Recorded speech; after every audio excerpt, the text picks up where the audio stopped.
அசைவில் உங்கள் வீட்டுக்கு தேவையான அனைத்தும் save time trouble money Ilakkiya online.com. Strongly opposed. ஒரு ஜனநாயகத்தை சர்வாதிகாரமாக மாற்றுவதற்கான எந்த ஒரு ஆணையும் மக்களிடமிருந்து பெறப்படவில்லை. இதுவே 20வது திருத்தத்தினை எதிர்ப்பதற்கான காரணம். இந்த நாட்டில் மக்கள் ஏற்றுக்கொள்ளும் அரசியலமைப்பு ஒன்று இல்லை. தற்போதைய அரசியலமைப்பு 1994 முதல் ஒவ்வொரு தேர்தலிலும் மக்களால் நிராகரிக்கப்பட்டது.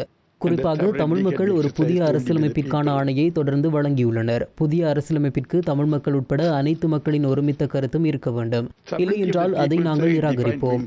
அரசியலமைப்பின் 20வது திருத்தம் நாட்டு மக்களின் இறையாண்மையை மீறுகின்றது. ஆணைக்குழுக்களின் உறுப்பினர்கள், நீதிபதிகள் போன்றோரை நியமித்தல் மற்றும் நீக்குதல் ஆகியவற்றின் அதிகாரம் ஒருவருக்கு வழங்கப்படுவது ஏற்றுக்கொள்ள முடியாது. நீதித்துறை சுதந்திரமாக செயற்பட வேண்டியது அவசியம். பிரதமரின் அதிகாரம் மற்றும் அமைச்சர்களின் அதிகாரம் ஆகியவற்றை இது குறைக்கின்றது. தேர்தல்கள் ஆணைக்குழு, மனித உரிமைகள் ஆணைக்குழு உள்ளிட்ட அனைத்து ஆணைக்குழுக்களும் அரசு நிறுவனங்களும் தமது அதிகாரத்தை இழக்கும். இவை அனைத்தையும் கையாளும் அதிகாரம் ஒரு தனிநபருக்கு வழங்கப்படுகின்றது. பிரதம நீதியரசரை நியமிக்கும் அதிகாரம் உள்ளிட்ட நீதித்துறையுடன் தொடர்புடைய அனைத்து அதிகாரங்களும் தனிநபருக்கு வழங்கப்படுகின்றது. இதனை ஏற்றுக்கொள்ள முடியாது. அனைத்து உயர் பதவிகளையும் தனி ஒரு நபர் நியமிப்பதை ஏற்றுக்கொள்ள முடியாது. இலங்கை தமிழரசு கட்சியும் தமிழ் தேசிய கூட்டமைப்பும் இந்த திருத்தத்தை எதிர்க்கின்றது. Within the short time available, I propose to deal with only some of the main features, some of the blatant features. The legislature, which exercises legislative sovereignty and power on behalf of the people,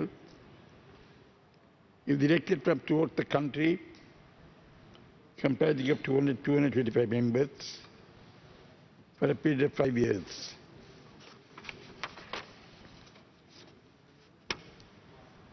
Provision for dissolution at the discretion of one individual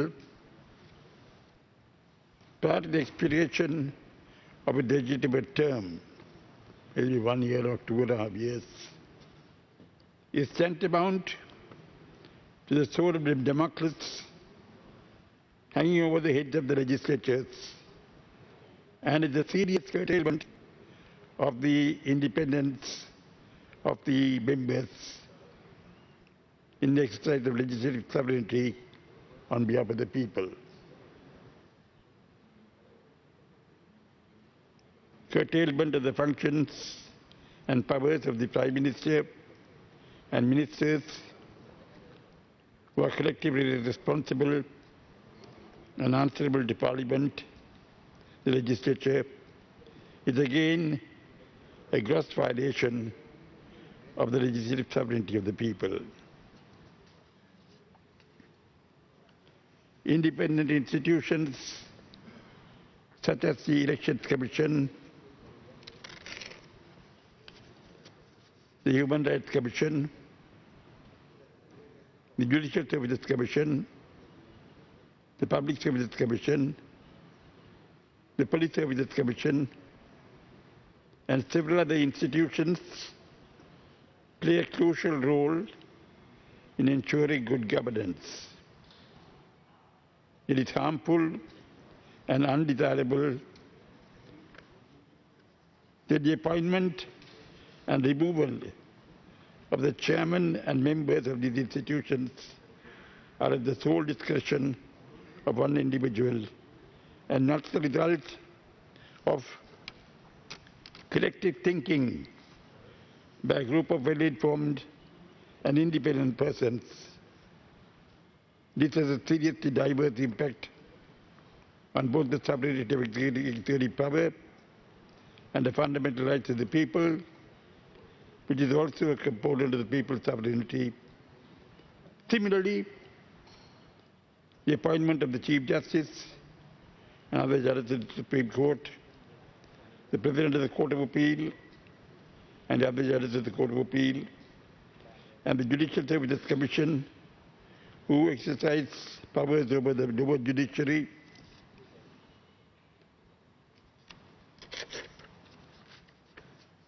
at the sole discretion of one individual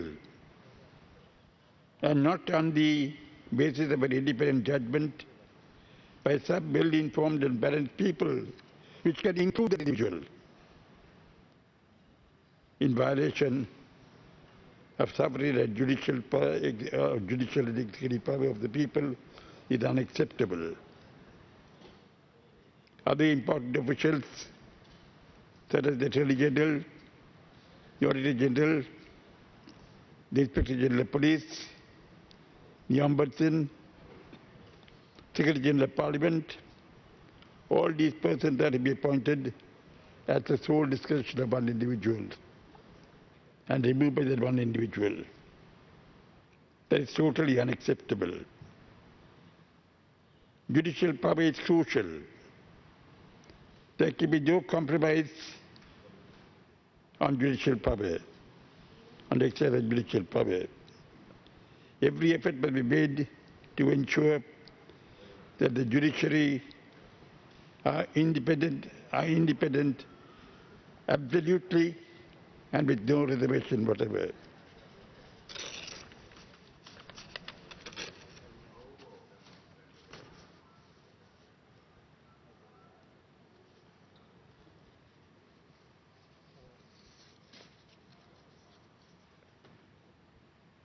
The above facts clearly indicate that the inalienable sovereignty of the people to be exercised by various institutions constitutionally established is to be controlled by one individual who directly or indirectly arrogates to himself all powers in such a way as to put an end to democracy and the will of the people. This will be immensely harmful to the whole country and all its people, the whole of Sri Lanka. And if this was to be executed, if this was to succeed, Sri Lanka would before long end up as a dictatorship embracing totalitarianism. I want to very clearly state that no one has received any mandate from the people of this country to do any such thing, to transform a democracy into a dictatorship or a totalitarian state. No one has received any mandate from the people of the country to do any such thing. If such a mandate has in fact been received, why don't you take the whole of the 19th Amendment before the people and get their approval at a referendum? A victory at an election by whatever majority does not give anyone the right to transform a democracy into a dictatorship. It is for these reasons that we of the ITAK and the Tamil National Alliance have decided to oppose this bill. We've always endeavored to make our decisions based on principles. I heard Mr. Dinesh Kumardane speak about Mrs. Bandaranaike's civic rights being removed, or Mrs. Bandaranaike being deprived of civic rights. I have many things to say about how the ITAK and the DNA have conducted themselves on various issues in the country on a matter of principle. I'll reserve that for another day for lack of time, sir. When Mrs. Bandaranaike's civic rights motion was brought to Parliament,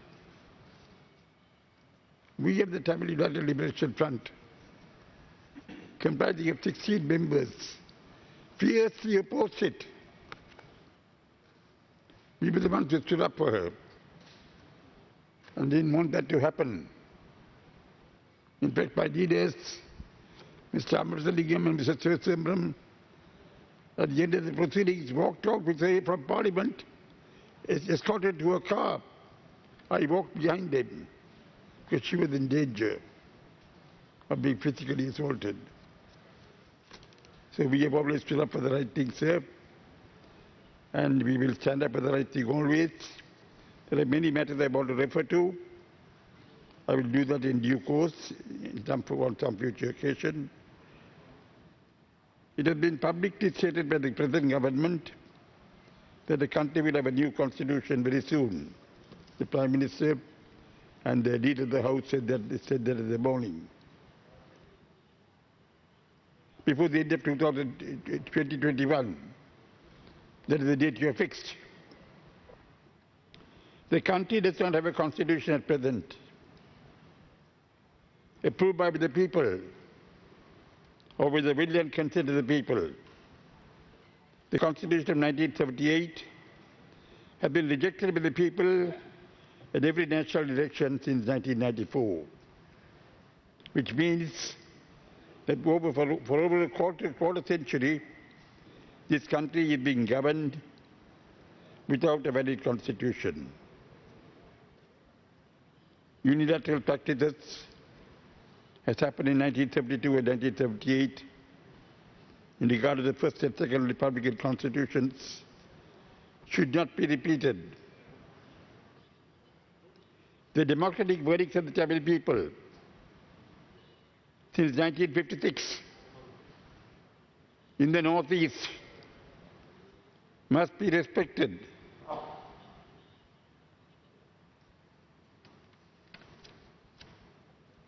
That is the mandate given by the Tamil people in the North and East, consistently and steadily from 1956.